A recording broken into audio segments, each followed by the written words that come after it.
Oi, eu sou Leandro e hoje estou aqui para falar sobre Godzilla Minus One, um filme que está disponível na Netflix.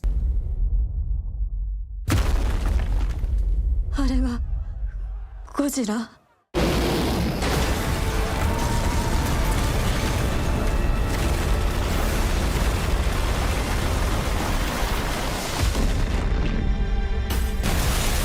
Bom, gente, Godzilla Minus One é um filme japonês de mais ou menos 2 horas de duração. E ele foi lançado em comemoração aos 70 anos da franquia Godzilla. Ele também tem um marco histórico, porque foi o primeiro filme de Godzilla indicado ao Oscar e levou o Oscar de melhores efeitos visuais para o Japão. Isso nunca tinha acontecido. É extremamente difícil um filme estrangeiro ser indicado a uma categoria que não seja melhor filme estrangeiro. A gente tem visto algumas produções despontando nas categorias, mas esse é o primeiro filme japonês sobre kaijus que leva o Oscar. O primeiro filme da franquia Godzilla, ele foi lançado lá em 1954, e eu acho que todo mundo sabe que Godzilla, na verdade, é uma metáfora para toda a destruição que a Segunda Guerra Mundial causou no Japão.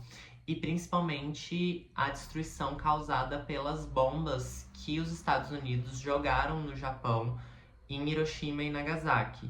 Então, esse trauma fez com que os estúdios japoneses começassem a criar monstros que representassem essas marcas que a guerra deixou neles. E pra mim, Godzilla Minus One é o resumo perfeito dessas marcas. A história começa em 1945, nos últimos dias da guerra, e a gente vai acompanhar o Koichi, que é um piloto kamikaze que sabe que a guerra tá acabando e sabe que o Japão já perdeu a guerra. Então ele deserta da sua função, ele fala que o avião dele tá com um problema, ele pousa em uma ilha onde era feita a manutenção desses aviões, e lá ele vai conhecer um grupo de mecânicos. E aqui, nos primeiros minutos, a gente já tem o Godzilla aparecendo e acabando com a ilha.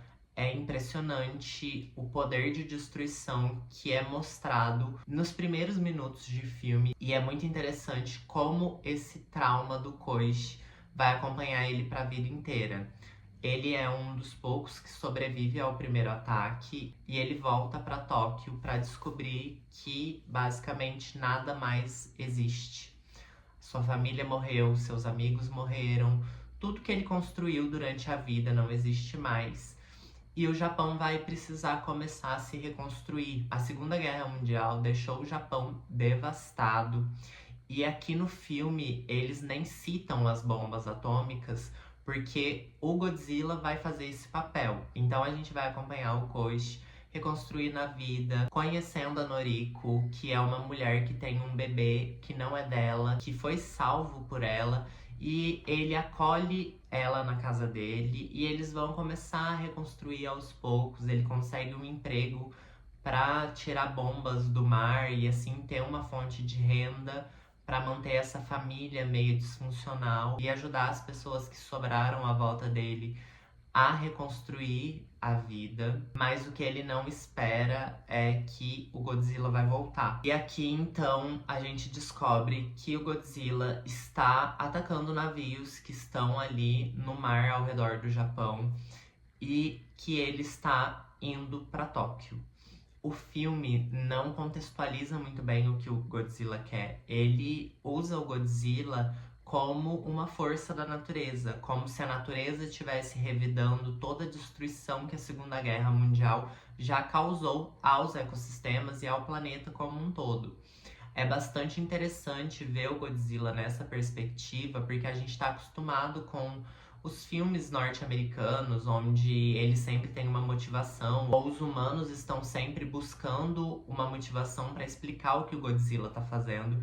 E aqui não, ele é ao mesmo tempo um terremoto, um tsunami e uma bomba atômica. E a gente consegue assim ter uma dimensão do poder do Godzilla. Nesse filme eu gosto bastante de como eles usam o Godzilla e como eles conseguem mostrar a destruição que um ser desse tamanho causaria e como isso impacta na vida das pessoas. A gente já teve outros filmes de Godzilla, principalmente os norte-americanos, onde a gente tem um foco muito grande nos humanos. E os humanos aqui, eles estão tentando sobreviver mas ao mesmo tempo planejando acabar com o Godzilla. E o plano deles até faz bastante sentido. Eu gosto de como eles usam a ciência nesse filme para tentar criar dispositivos, imaginando a tecnologia da época, para tentar parar uma força imparável. É como se eles estivessem tentando parar um tsunami, o que é impossível. E a história tem bastante drama. Quem já assistiu produções orientais sabe que eles pesam bastante a mão no drama, mas aqui eu acho que eles conseguem trazer o drama de uma forma que faz muito sentido, porque já é um país que foi devastado pela guerra, a população já foi extremamente castigada e ainda precisa lidar com um monstro de 50 metros de altura. Então é bastante interessante, eu gosto bastante do drama. Eu não gosto muito da resolução ali do final, porque a gente tem algumas reviravoltas. Eu entendo ela tá ali como uma mensagem, talvez, de esperança, de que mesmo depois de todo o trauma da guerra e de tudo que aconteceu, as coisas ainda melhoram. Mas eu preferia que ela não existisse, principalmente essa revelaçãozinha no final. Mas, no geral, eu acho um filme muito bem construído.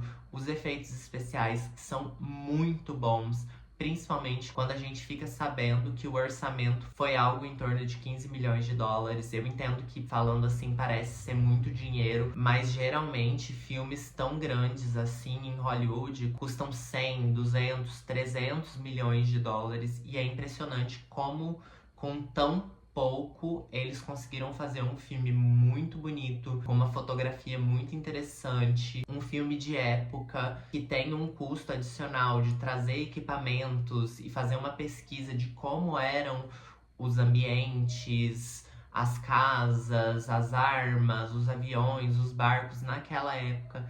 Então é bastante interessante como eles conseguem fazer muito com tão pouco, por mais que esse pouco ainda seja muito dinheiro. Eu gosto bastante também das atuações.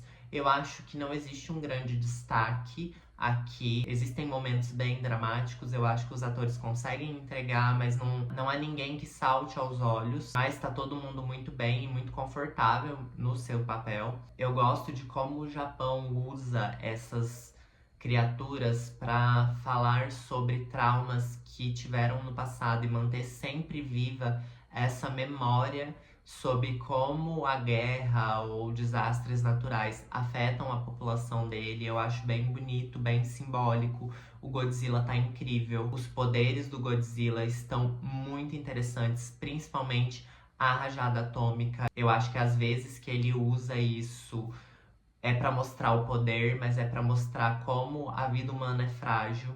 Eu gostei bastante de Godzilla Minus One. Pra mim é um filme 9 de 10. Eu acho só que ele se estende um pouco em algumas cenas que poderiam ser um pouquinho menores, que teriam o mesmo impacto dramático, mas no geral é um filme muito bonito, muito bem feito, muito bem produzido, que mereceu sim levar o Oscar e que merece sim todo o hype que existe em cima dele. Eu acho que Hollywood precisa aprender a fazer filme de monstros gigantes com os japoneses, porque eles dominam essa técnica perfeitamente.